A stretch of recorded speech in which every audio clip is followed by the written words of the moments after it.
নেইমারের সঙ্গে ইনজুরি শব্দটা যেন বারবার ফিরে আসে। মাঠের খেলায় যতটা না সময় কাটান নেইমার, তার চেয়ে বেশি সময় তিনি তার ক্যারিয়ারে কাটিয়েছেন হাসপাতালের বেডে। একজন ফুটবলারের জন্য ইনজুরি যে কত বড় হতাশার নাম তা নেইমারকে দেখলেই বোঝা যায় স্পষ্টভাবে। মেসি রোনালদোর যুগে নেইমার হওয়া সহজ ব্যাপার নয়। ক্যারিয়ারে বারবার ইনজুরিতে পড়ে খেলা ছেড়ে দেওয়ার কথা ভেবেছিলেন নেইমার, কিন্তু ভক্তদের ভালোবাসার কারণে বারবার সুস্থ হয়ে ফিরে এসেছেন মাঠে। বিস্তারিত জানতে পুরো ভিডিওটি দেখুন এবং খেলার সব আপডেট পেতে সাবস্ক্রাইব করুন আমাদের চ্যানেলটিকে।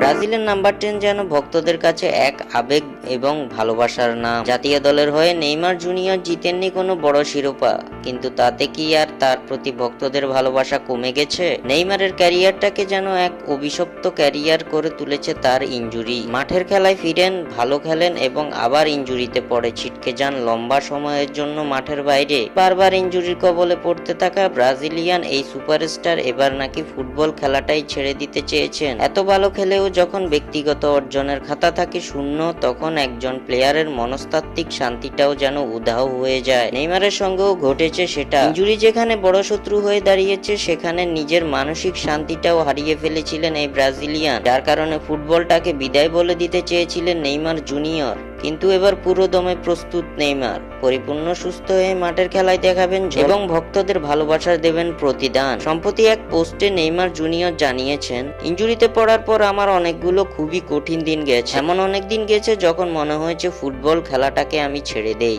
কারণ এত কঠিন অবস্থার মধ্যে এগিয়ে যাওয়া সত্যিই অসম্ভব। এরপর নেইমার আরো জানান কিভাবে এই কঠিন মানসিকতা থেকে বের হয়েছেন তিনি। এই প্রসঙ্গে নেইমার লিখেন, তবে আমার কাছে একজন যোদ্ধা ছিলেন, যিনি আমি যা চাই তা পাওয়া পর্যন্ত থামতে দিলেন না। তিনি হলেন আমার সৃষ্টিকর্তা, তিনি আমার শক্তি, আমার সুরক্ষিত দুর্গ। আমরা আগামী দিনেও একই সঙ্গে লড়াই করে যাব। গত বছর আগস্টে সৌদি প্রো লিগের ক্লাব আল হিলালে যোগ দেন নেইমার জুনিয়র। ক্লাবটির হয়ে মাত্র 5টি ম্যাচে মাঠে নামতে পেরেছিলেন নেইমার। এরপরই আন্তর্জাতিক বিরতিতে গিয়ে ইনজুরিতে পড়ে লম্বা সময়ের জন্য মাঠের বাইরে ছিটকে যান নেইমার জুনিয়র।